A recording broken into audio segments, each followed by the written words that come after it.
이 귀한 이 무디교회 아시죠? 네?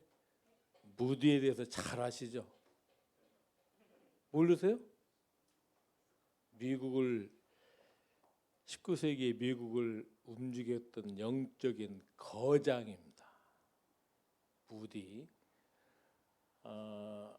사실은 우리 한국의 그 초창기에 오셨던 선교사님들이 무디의 영향을 받아서 복음의 뜨거운 열정으로 우리 조선 땅에 와서 복음을 전했던 선교사님들입니다.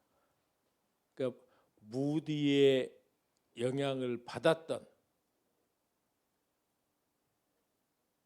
이제 21세기에 하나님께서 우리 무디교회를 통하여 우리 한국교회를 또 한국을 또 새롭게 하실 거라 저는 믿습니다. 오늘 무디교회에 참석한 우리 사랑하는 여러분들 주님의 이름으로 축복합니다. 좀 오랜만에 왔어요. 몇 년 됐죠? 예. 오늘 제가 여러분들하고 나누고 싶은 말씀은 하나님의 걸작품이에요.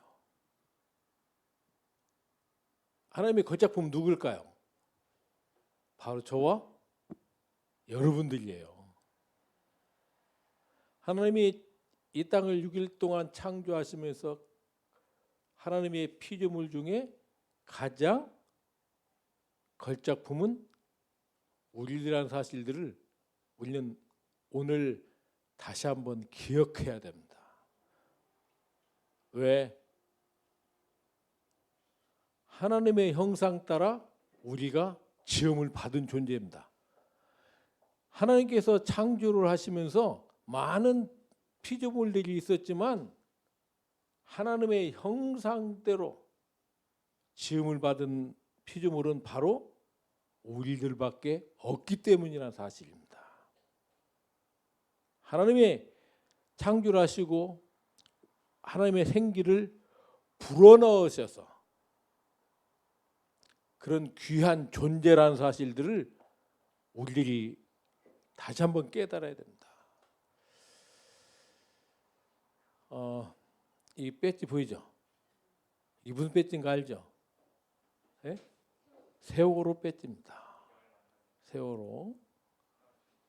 이제 4월 16일이 우리에게 참 기억해야 될 그런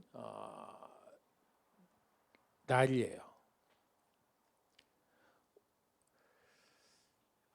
저는 지금도 기억하는 것이 그때 베들레헴에서 텔레비전을 보면서 그 세월호를 계속 방영을 했어요.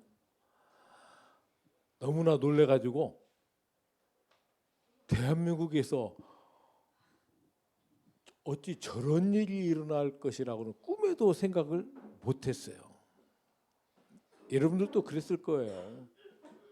그리고 며칠 동안 그 세월호가 엎어져 가지고 침몰하기 전에 그때 그 방송에서 나오기를 그 뭐라고 저게 공기가 있어 가지고 그 안에 에어포켓이라고 해서 그 안에 아이들이 있으니까 그걸 구해야 된다고 했을 때 막 저거 아내하고 얼마나 아유 저 아이들 저거 그때 갖고 우리 늦둥이 우리 둘째 늦둥이하고 다 비슷한 나이 아이들이에요. 그걸 보면서 왜 우리 자 답이 떠오도록 하겠습니다. 우리들이 왜 그걸 보면서 안타까워했느냐는 거예요. 그 꽃다운 아이들이 말이에요. 지금도 사실은 세월호에 대한 진상들이 제대로 밝혀지지 않았잖아요. 아무리 정치적으로 그걸 덮으려고 해도 그 귀한 아이들이 그 어른들의 잘못으로 꽃다운 아이들이 그 차가운 바닷속에 오늘 제가 우리 대한민국에서 일어났던 그런 참 안타까운 일들을 생각하면서 우리들이 왜 기억해야 되느냐. 우리 기성세대들이 우리 아이들을 그렇게 죽음에 몰았던 거에 대한 잘못을 인정을 하고 회개해야 되고 다시는 그러한 일들이 이 땅에 일어나지 아니하도록 정말 우리들이 하나님의 그 귀한 생명들이 어른들의 잘못으로 죽어갔던 그 현실들을 우리들이 기억하면서 오늘 우리가 하나님의 걸작품이라는 우리들을 다시 한번 돌아봐야 되고 그래서 예수 그리스도께서 이 땅에 오신 이유를 우리는 분명히 알아야 된다는 겁니다. 에덴 동산에 있었던 아담과 하와의 범죄로 인하여 이 땅에 사망이 들어왔고 죄로 인하여 죽을 수밖에 없던 우리들이었지만 하나님의 사랑은 당신의 독생자 예수 그리스도를 이 땅에 보내셔서 어디로 보내셨나요? 베들레헴에 예수님 태어나셨죠. 우리 센터가 있는 곳이 베들레헴이에요. 언젠가는 우리 무디교회 성도들이 우리 센터에 오실 거라고 믿습니다. 아멘. 네. 오래전부터 오자고 이야기를 했는데 이게 잘 안 맞았어요. 시간이. 네, 우리는 기대를 가지고 하나님께서 육신을 입고 인카네이션 하셔서 이 땅에 오셔서 오신 목적이 우리는 알지 않습니까? 죄로 인하여 죽을 수밖에 없던 우리들을 구원하시기 위해서 그리고 우리들의 영원한 생명을 주시기 위해서 주님께서 이 땅에 오셨습니다. 왜 예수님께서 십자가에 못 박혀 돌아가셨나요? 왜요? 우리들 자체가 귀한 하나님의 걸작품이기 때문에 그래요.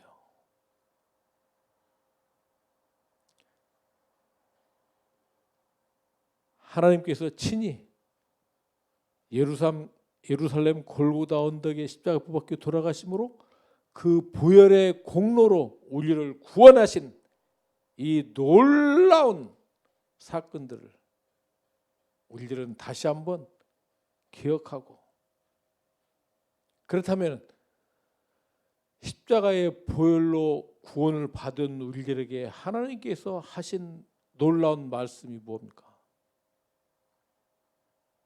부활하시고 40일 동안 이 땅에 계셨다가 감난산에서 하늘로 승천하시면서 우리들에게 하신 그 마지막 명령은 땅 끝까지 이르러 내 증인이 되라고 하신 말씀입니다. 우리 크리스찬들은 예수 그리스도의 보혈로 구원을 받은 우리들이 이 땅에서 살아가야 될 이유, 아니 존재의 이유는 분명합니다. 그것은 예수님께서 말씀하셨기 때문입니다. 그것은 예수 그리스도의 증인의 삶을 살아가는 것입니다. 어떻게 해서 우리가 증인의 삶을 살아야 될까요? 무엇을 우리가 증거해야 된다는 얘기입니까? 예? 무엇입니까? 우리가 증거해야 되고 우리가 증인이 돼야 될 이유가 뭡니까? 바로 그건 예수 그리스도입니다. 다시 말씀드린다면 우리가 살아야 될 이유는 바로 예수 그리스도입니다.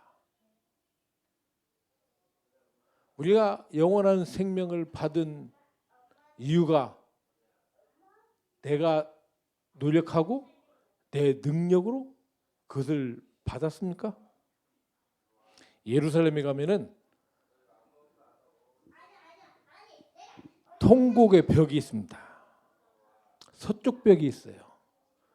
예수님 당시 시대에 헤롯에 의해서 만들어진 그 예루살렘 성전의 벽이 있어요. 그 벽이 AD 70년 로마의 티토 장군에 의해서 그 성전이 무너졌고, 그리고 남은 벽이 서쪽 벽이에요. 서쪽 벽. 우리는 지금도 이 서쪽 벽에 가면은 유대인들이 24시간 그 통곡의 벽에서 기도해요. 유명한 사진들이 많지 않습니까? 이스라엘 하면은 대표적인 사진이 바로 그 통곡의 벽에서 기도하는 사진들이에요. 미국 이제 올 11월 달 미국 대통령 선거가 있는데, 미국 대통령 선거에 출마하는 후보자들이 후보가 되면은 꼭 가는 곳이 있습니다. 그것이 바로 예루살렘에 있는 통곡의 벽이에요. 통곡의 벽에 가서 손을 대고, 키파, 유대인들 그 모자가 있어요. 키파를 쓰고 통곡의 벽에 손을 대고 무슨 기도하는지는 잘 모르지만 쇼를 하는 거예요. 정치적인 쇼예요. 왜? 내가 이스라엘과 유대인의 편에 서겠다고 하는 그것을 보여주는 장소가 그 통곡의 벽이에요. 왜? 미국을 움직이는 게 누구예요? 예? 미국을 움직이는 것이 유대인이에요. 그러니까 미국 대통령 선거에서 유대인들의 눈에 벗어나면은 대통령이 될 수가 없어요. 그만큼 통곡의 벽은 유대인들에게 중요한 곳입니다. 그곳에서 막 기도하고 정말 열심히 해요. 여러분 다음에 와서 보면 알겠지만 난 허리 아파도 못 올 것 같아. 내가 물어봤어, 그 유대인들한테. 야, 너 왜 이렇게 기도할 때 이렇게 하냐고. 그 친구가 뭐 집중을 하려고 한다고 하는데, 그런데 내가 볼 때 그런 것 같지가 않아. 기도하다가 무대좀 다 옆에 다 봐. 무슨 이야기냐. 행위를 통해서 그들에게는 구원을 받는다는 생각이 있어요. 그래서 613가지의 율법을 지켜야 구원을 받는다고 생각하는 것이 유대인들이에요. 이슬람교도 마찬가지입니다. 5개의 지켜야 될 무슬림으로서의 행동 규범이 있어요. 우리는 뭐 5개의 기둥이라고 하는데, 그 중에 가장 중요한 것이 행위를 통해서 자기의 선을 드러내야 돼요. 그것이 도를 지나쳐서 무엇까지 가느냐? 이슬람을 위해서 몸에다가 폭탄을 두르고 그런 행위를 해야 구원을 받는다고.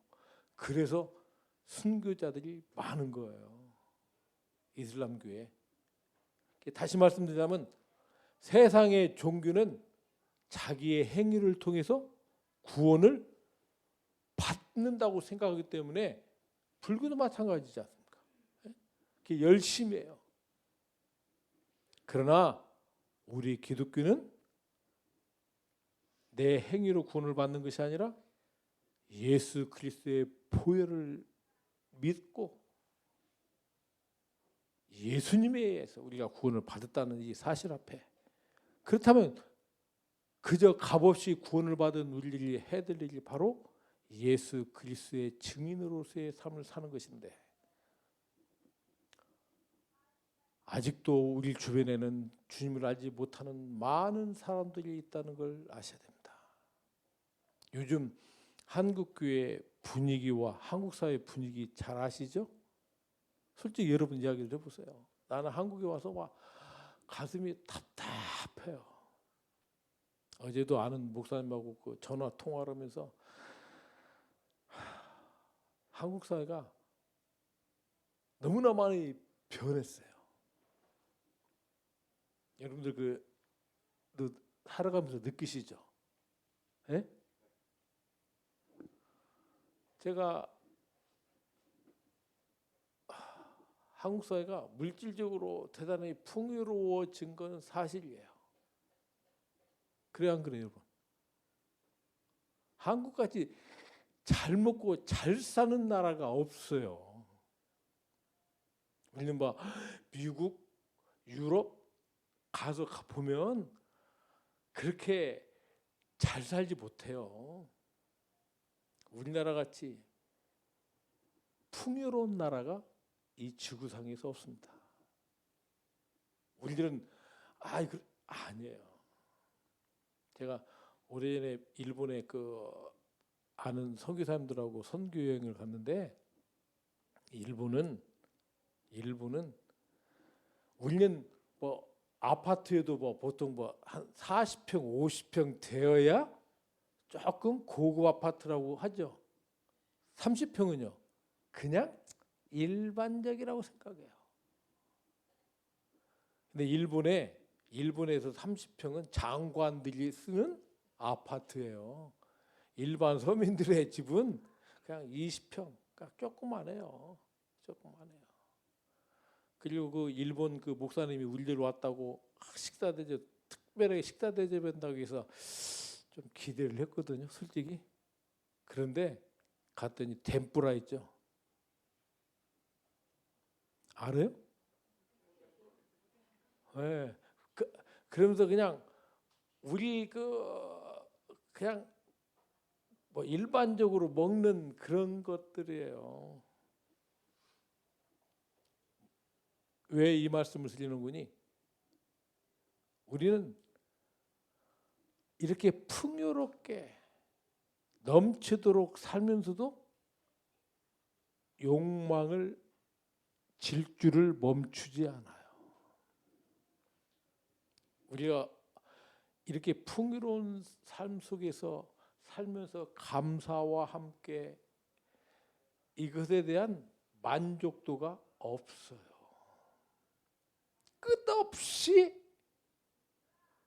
끝없이 물질의 풍요로움을 추구하고 살아가고 있습니다.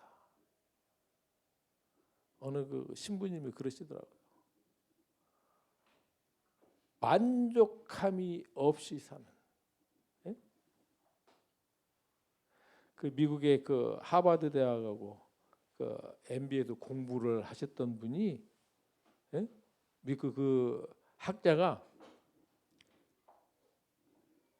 그 어부를 만나가지고 한 이야기가 있어요. 당신 이 고기를 잡아서 얼마를 벌고 숫자적으로 이야기를 한 거예요.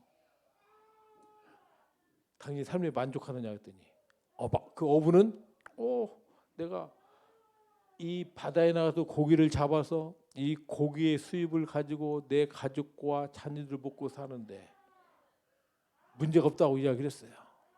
근데 그 교수가 당신이 돈을 벌 수 있는 방법을 이야기해 주겠다고. 그래서 나가서 막. 근데 그 어부가 그 교수한테 물어봤어요. 내가 당신이 말한 대로 돈을 벌려면 얼마나 걸리겠냐 했더니 그 교수가 하는 얘기가 한 30년이 지나면 어마어마한 돈을 벌을 것이다.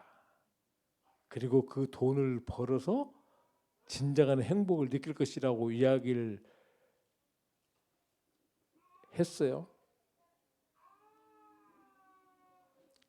그 어부는 그러면은 내가 30년 동안 수고를 해서 나중에 돈을 벌어서 나에게 돌아올 행복이 어떤 것이냐?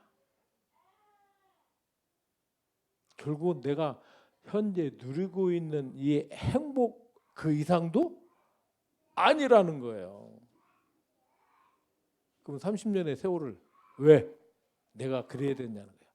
지금도 충분히 행복하고 만족하는데, 지금 우리 한국 사회에 있어서 우리는 끝없이 욕망에 사로잡혀서 끝없이 그 추구하는 그 속에 인간성들이 말살되어 가고 있는 그런 모습들을 보고 있어요. 그러니까 OECD 국가 중에 가장 자살률이 높은 나라가 되었어요. 사랑하는 여러분, 오늘 우리들은 하나님이 원하는 예수 그리스도의 제자로서의 우리가 어떻게 살 것인가, 그리고 내 이웃과 주님을 알지 못하는 많은 사람들을 향하여 우리의 자세가 어떻게 될 것이냐 라는 것에 대해서 우리가 고민해 봐야 됩니다.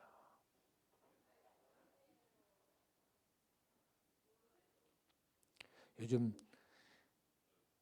전도하기 쉬워요? 전에는 그래도 교회에 대한 신뢰가 있었어요. 그래도 크리스찬하면은 무언가 조금은 나을 거라고는 그런 기대를 가지고 세상 사람들이 우리 크리스찬들을 보았고 교회를 그렇게 인정을 했어요. 요즘은 교회에 대한 신뢰가 어떻습니까? 바닥이에요. 그러니 어떤 사람들은 그런 이야기를 해요. 직장 생활에서 내가 크리스찬이라는 이야기를 하기가 조심스럽다고는 이야기를 해요. 전에는 그렇지 않았잖아요. 전에는 우리가 내가 크리스찬임을 당당히 이야기하고 그리고 크리스찬답게 살려고 많이 애를 썼어요. 근데 요즘은 감춰요. 왜? 그만큼 크리스찬이라는 이름을 가지고 이 땅을 살아가면서 우리가 예수 그리스도의 향기를 바라지 못했기 때문에 그랬다는 것입니다.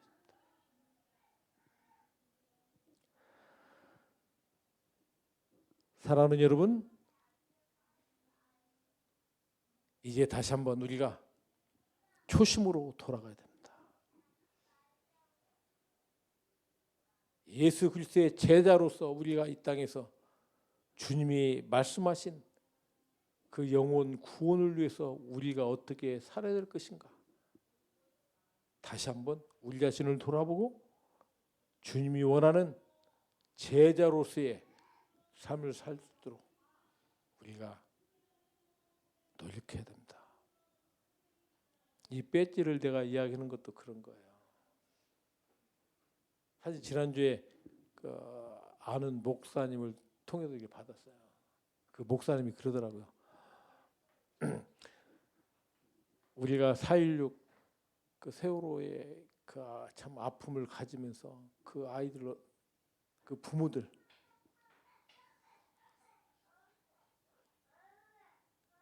그 부모들이 지금도 가슴 아파하고 하는 모습들을 우리가 보지 않습니까? 그렇다고 해서 그 세월호 문제가 해결된 것이 아니고 아직도 오리무중이에요. 오리무중이에요. 그런 상황 속에서 그 아파하고 그 부모는 말이에요. 자녀를 가슴에다가 묻는다고 하잖아요.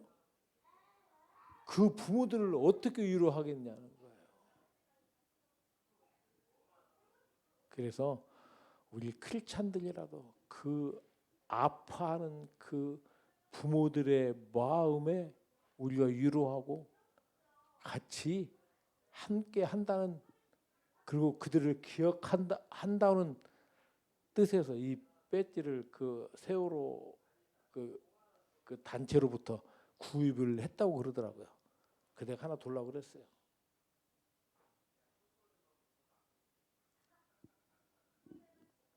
얼마나 많은 억울한 죽음들이 이 사회에 많이 있습니까? 특별히 4월 달은 우리 민족에서 많은 4.3 제주 사건도 있죠.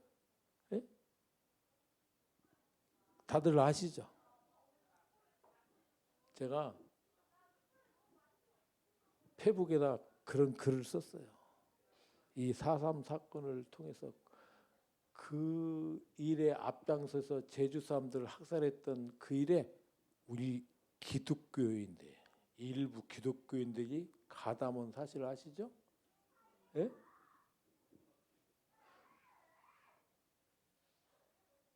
서북청년단이라고 아실 거예요. 서북청년단.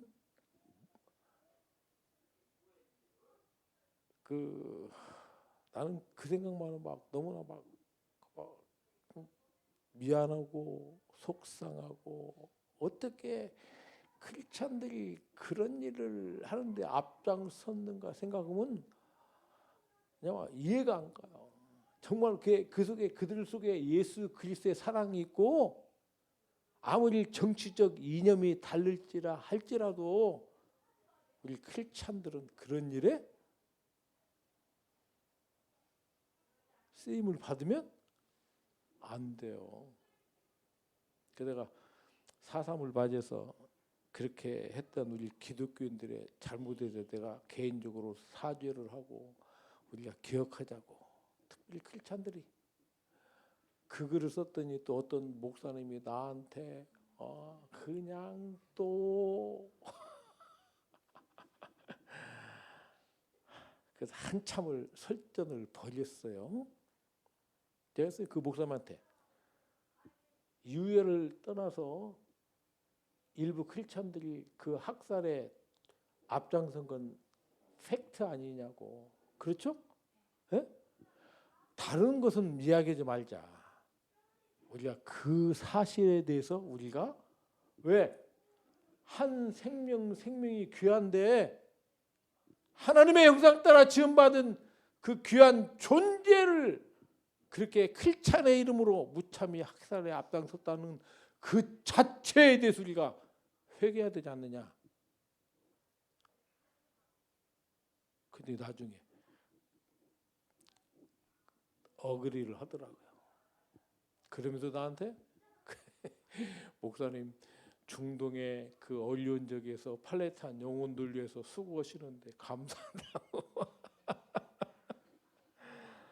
사랑하는 여러분, 지금 대한민국이 위태롭고 참 힘든 상황이라는 것을 다 우리가 동의를 해요. 뭐 좌거든 우에 있던 지금 모두가 다 위기라고 이야기를 하고 있어요. 우리는 크리스찬 입장에서 우리 대한민국의 상황이 더 악화되면 안 된다고 우리는 여러분도 기도하지 않아요? 왜 그럴까요? 한국 경제가 어려워지면 교회가 어려워져요. 그러죠? 저는 97년도 그 IMF 때 경험을 가지고 있어요. 너무나 어려운 시기를 우리도 지났어요. 한국 교회가 경제적으로 어려우면 제일 먼저 하는 것이 뭔지 아세요? 말씀해 보세요. 예? 예? 재정적으로 어려워지면 교회가 긴축을 해야 될 거 아니에요. 현실적으로 그렇죠? 그럼 긴축하는 데서 제일 먼저 하는 일이 선교 헌금 이거예요. 선교사들의 목숨은 파리 목숨보다도 못해요. 여러분 뭐 좀 이게 예? 솔직히 동의가 되세요? 제일 먼저 어제 그 목사님하고도 그 이야기했어요. 우리 선교사들은 을도 안 된다고 했어. 갑, 을, 병을 때 우리 병 정도밖에 안 된다고. 그냥 뭐 하도 안 해요. 그냥 우리 선교비 자릅니다 하고 그냥 이메일로 그냥 선교비 다음 달부터 교회가 어려워서 이렇게 제정한다고 딱 잘라버리면 선교사는 말도 못해요. 그냥 그런 어려운 시절 속에서 2년 동안을 정말로 하나님의 은혜로 풀 뜯어먹고 살았어요. 우리가 이해가 안 가죠? 여러분 옛날 그 초금목피라는 이야기 들어보셨어요? 예? 그때는 정말로 밖에 나가서 먹을 수 있는 풀들을 뜯어다가 한국에서 가져온 된장하고 끓여서 버텼어요. 그때 많은 선교사들이 철수하고 정말로 힘든 시기를 지났어요. 내가 왜 이런 말씀을 드리는 거니? 우리가 어려웠다는 걸 말하는 것이 아니라 하나님께서 우리 한국교회를 향하여 말씀하신 것은 바로 영혼 구원하는 거 아닙니까? 그렇죠? 그래서 전도하고 선교하는 거예요. 근데 한국교회가 그 일을 감당하려면 현실적으로 그 일을 감당할 수 있는 경제력이 되어야 돼요. 사도 바울이 선교할 때도 많은 교회들이 물질적으로 후원을 했어요. 그래서 사도 바울의 그 서신서의 뒤에 보면은 우리를 후원했던 교회와 누구에게 다 문안 인사하고 감사를 전하라고 했어요. 그리고 장막을 지으면서 텐트 메이커로서의 사역을 감당했어요. 제가 한국에 들어와서 친구 목사들 만나서 하는 이야기가 있어요. 선교비 한국교회가 보내는 선교비는 선교비가 아니야. 선교사 생활을 위한 생활비예요. 좀 이해들 가세요? 예? 내가 했어요. 야, 너희 교회 운영할 때 너 목사 사례비 갖고 교회 운영하냐 물어봤어 내가. 그건 목회자 사례비고 생활비지 교회 그 운영비는 또 다른 거예요. 그렇죠? 예? 그런데 선교사업에 생활비 보내놓고 그걸로 선교 다 하라고 하면 이거 어떻게 되냐? 생활비야. 그랬더니 다들 깜짝 놀라는 거예요. 왜 그 생각을 못 하는 거야? 실질적으로.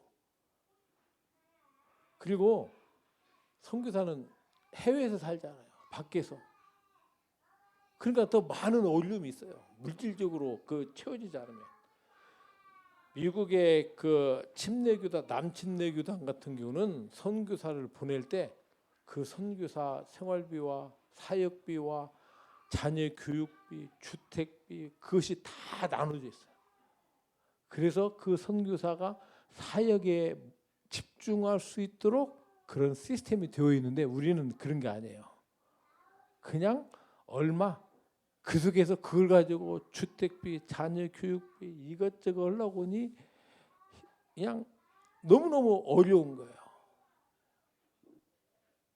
이제 지금 한국의 경제 상황이 너무나 어려워져서 어느 분은 잘못하면은 IMF 때보다도 더 어려운 시기가 올 거라고 이야기를 해요. 그리고 어떤 분은 이미 더 그런 상황에 진입했다고 이야기를 해요. 우리가 더 잘 먹고 잘 살기 위해서 한국 경제가 좋아진다는 의미가 아니라 우리는 하나님의 나라와 하나님의 그 명령을 이루기 위해서 최소한도의 경제적인 뒷받침이 되기 위해서 한국 경제가 나빠지지 않도록 우리는 기도해야 된다는 걸 말씀드리고 싶은 겁니다. 만약에 97년도 같은 제2의 IMF가 온다면 아시잖아요. 한국교회 선교는 더 큰 타격을 받을 수밖에 없다는 것을 제가 말씀을 드리면서 우리가 기도해야 됩니다. 그래서 어느 목사님 말씀처럼 4월 10일 날 선거운동이 아니라 하나님께 정말 이 나라와 이 민족이 바로 설 수 있도록, 그리고 한국이 정치가 안정되고 그래야 경제도 안정되고, 우스갯소리로 875원 대파 갖고 우리가 살 수 없잖아요. 에? 여러분, 이제 저는 90년에 선교사로 파송을 받아서 지금까지 살아가고 있어요. 지금 제가 얼마나 인간적으로 참 답답한 시간들을 보내고 있는지 제가 몇 명한테는 이야기를 했어요. 여러분 알겠지만 작년 10월 7일 날 있었던 이스라엘과 하마스의 전쟁 때문에 지금 6개월째 이 전쟁이 가고 있어요. 그 누구도 이 전쟁이 6개월 이렇게 장기간 가리라고 생각하는 사람이 없었어요. 러시아가 우크라이나를 침공했을 때 사람들이 길어야 일주일 그렇게 생각했어요. 근데 그보다 2년이, 이건 상상할 수가 없는 일들이 지금 지구상에서 일어나고 있어요. 이 전쟁, 이스라엘과 하마스의 전쟁을 났을 때 많은 언론에서 저한테 이야기를 했어요. 어떻게 생각하냐고. 근데 지금 제 마음은 정말로 힘들어요. 엊그저께 전주에 그 왕의 지밀에서 이스라엘 대사가 와서 지금 이 이스라엘과 이 하마스 전쟁에 대한 그 이스라엘의 입장에 대해서 이게 이스라엘 입장에서 쭉 이야기를 하더라고요. 예, 그 자리에 가면서 도대체 무슨 말을 하는가. 결국은 다 이스라엘이 잘했다는 거예요. 물론 당연히 이스라엘 대사니까 자기 입장에서 이야기를 하는데,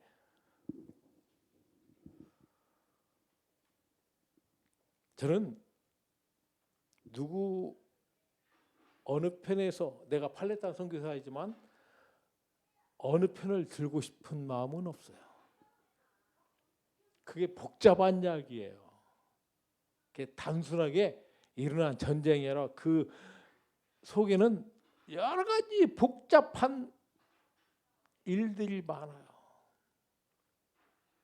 이 자리에서 내가 그걸 다 말할 수는 없지만 어쨌든 간에 하마스 애들이 이스라엘에 들어가서 1,500명 정도의 많은 생명을 죽인 것도 그건 용서할 수 없는 일이에요. 그리고 이스라엘이 가자 지역에 3만 명이 넘는 그 어마어마한 또 팔레스타인 사람을 죽인 것은 그것도 용서받을 수 없는 짓들이에요.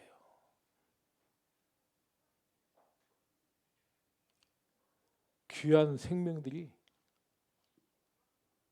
잘못된 정치인들에 의해서 죽어가는 그 모습들을 보면서 우리는 정말로 가슴 아파야 된다. 그런데 한국 교회의 모습은 이스라엘과 저 하마스의 전쟁을 보면 대부분의 한국 교회의 모습은 이스라엘을 위해서 기도하자는 거예요. 그래서 실제로 그런 기도 모임이 많아요. 이스라엘 위해서 기도하자고, 그리고 이스라엘 위해서 헌금하고 모금하자고. 그 누구도 팔레스타인을 위해서 기도하자고 하는 소리를 내가 듣지를 못했어요. 팔레스타인을 위해서 그 어려움 속에 있는 그들을 위해서 모금하고 기도하자고는 한국교회 목소리가 없어요. 내가 팔레스타인 선교사니까 내가 한국교회를 향해서 저 팔레스타인들을 위해서 기도하고 모금하자고 그러면은 무슨 일이 일어날까요? 예? 솔직히 이야기해 보세요. 무슨 일이 일어나요? 팔레스타인 선교사로서 이 현실 속에서 내가 정말로 우리 한국교회가 이스라엘을 위해서 기도하고 모금하는 것처럼 그렇게 하자고 말할 수가 없어요. 상황들이 혼자만 속이 시커먼 거예요. 그럼에도 불구하고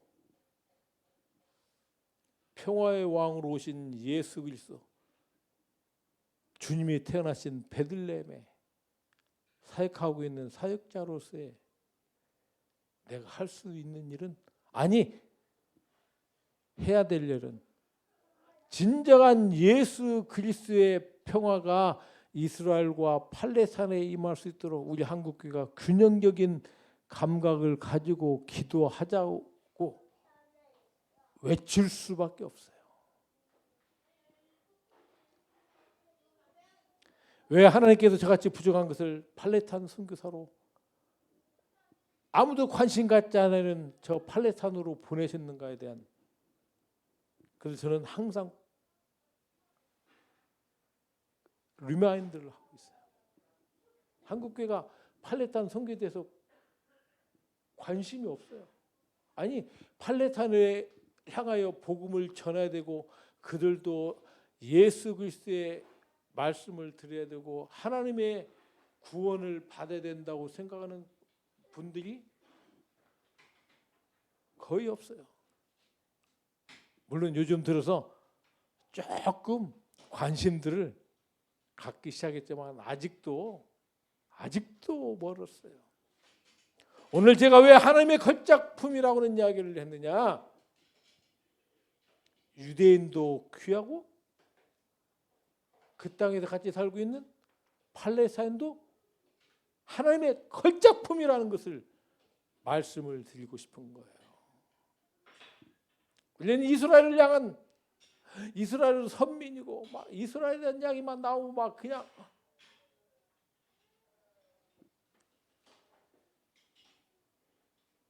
하나님 앞에서 우리가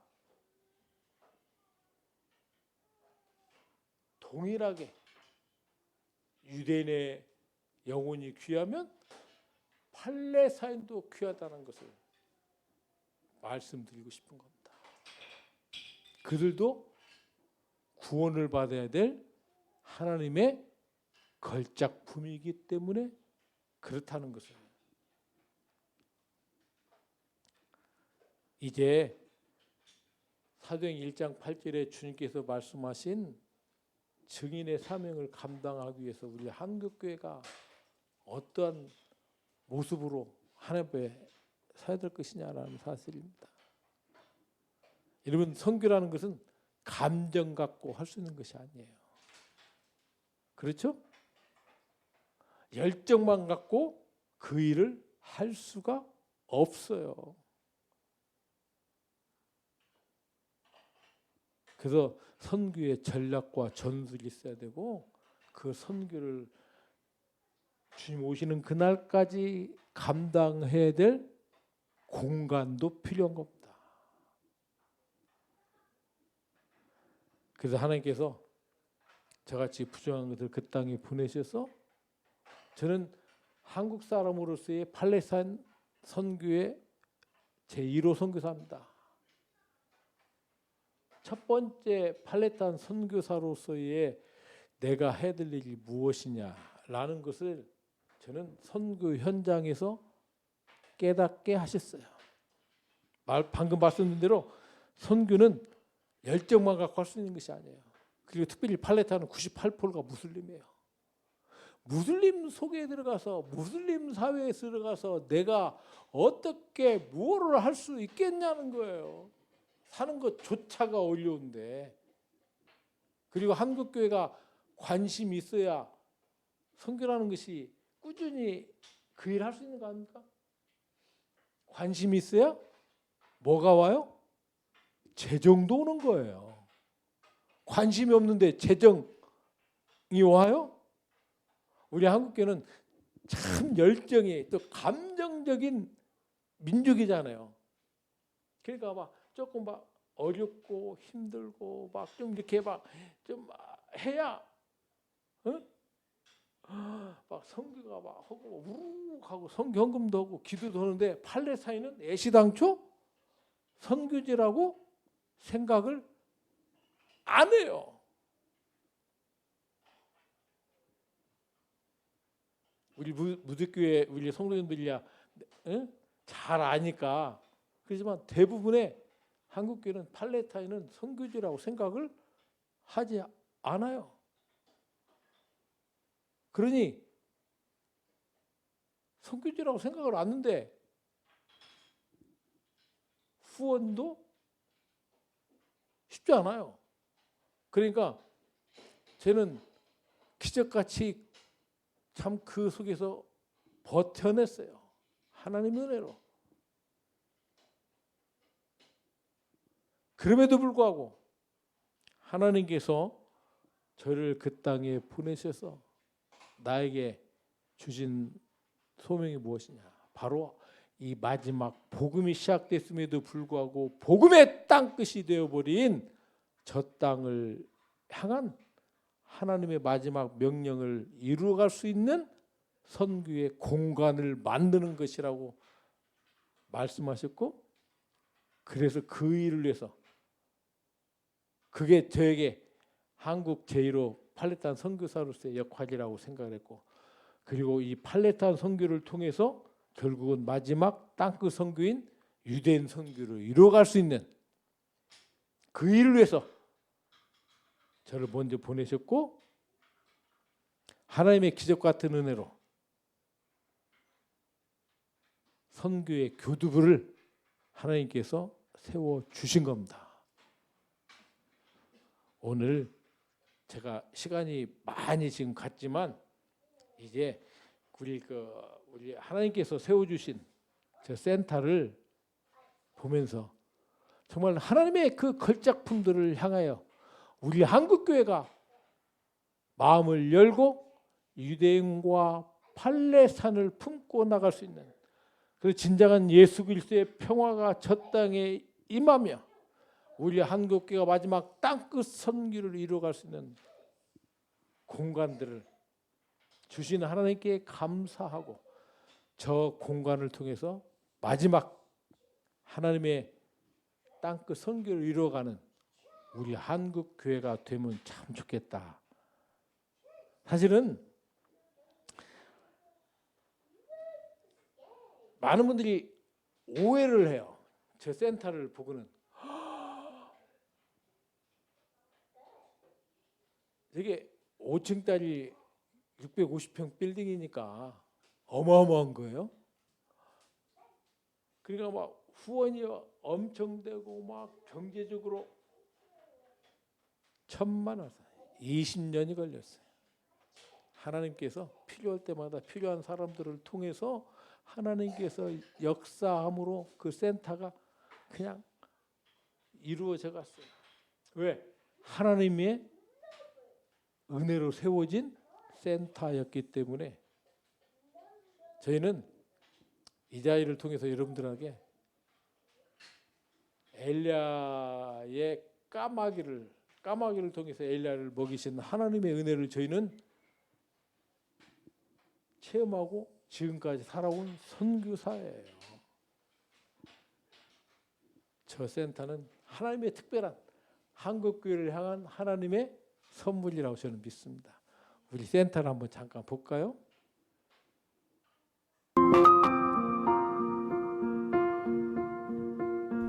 예수 그리스도의 탄생지임에도 불구하고 복음의 황무지가 되어버린 베들레헴의 30년 전의 사역자로 온 강태훈 선교사. 성경 룻기의 배경이 되는 보아스들의 10년의 준비 끝에 2007년 대지 500여 평을 구입하여 많은 어려움들을 주님의 은혜로 극복하고 팔레스타인 정부에 정식으로 등록하여 2010년 3월에 공사를 시작했습니다. 그리고 한국 교회의 기도와 후원으로 현재 연 건평 650평, 5층 규모의 센터를 준비했습니다. 이제 센터와 사역을 알아보겠습니다. 1층에는 이 지역 학생들을 위한 방과 후 학교가 운영되고 있으며 방학이 되면 여름 캠프가 진행되고 있습니다. 또 태권도 교실은 현지인들의 인기 속에서 활발하게 진행되고 있습니다. 2층에는 정부 공인 유치원이 현지인 선생님들과 함께 운영되고 있습니다. 또한 2층에 베들레헴 선교 한의원을 개설하여 질병으로 고생하는 환자들을 치료하고 있습니다. 3층에는 다목적 강당이 있고요. 예배도 드리고 지역 주민들과 함께하는 특별한 문화 행사나 공연도 이루어지고 있습니다. 제2강당은 전시회나 세미나를 개최할 수 있도록 충분한 공간이 준비되어 있습니다. 4층에는 성지를 순례하는 성도님과 단기 선교와 봉사 활동을 하시는 분들이 편히 사용할 수 있도록 약 50여 명을 수용할 수 있는 수준 있는 숙소가 잘 마련되어 있습니다. 5층에는 커피를 마시며 야경과 함께 할 수 있는 기도실 겸 친교실이 준비되어 있습니다. 전 세계 어느 곳에 계시든지 여러분들을 성소의 땅, 예수님께서 탄생하신 베들레헴 보아스의 뜰로 초청합니다. 내 집처럼 생각하시고 편안히 다녀가실 수 있도록 늘 준비하고 있겠습니다. 중동 땅의 우뚝선 선교센터를 통해 한국 교회의 사명인 땅끝까지 선교의 꿈이 이루어지길 기도합니다. 고맙습니다. 아멘. 우리는 이 시대에 하나님께서 이루어가시는 놀라운 역사를 우리는 직접 봤습니다. 저 센터를 통해서 마지막 땅끝 선교를 이루어가는데 우리 한국교회가 한마음이 되어서 하나님의 마지막 명령을 이루어가기를 우리는 기도합니다. 우리 부득교회 우리 나하고 저하고 우리 문목사님하고는 어떤 사이인가 아시죠? 아세요? 잘 모르시죠? 벌써 우리는 50년직이에요. 우리 중학교 친구예요. 중학교. 참 우리 문 목사님 생각하면 참 눈물이 나려고 그래요. 일단 하나님 앞에 원래 그 신앙생활을 잘 하지 않았어요. 나는 모태 신앙이었지만 그런데 참 하나님을 구세주로 믿고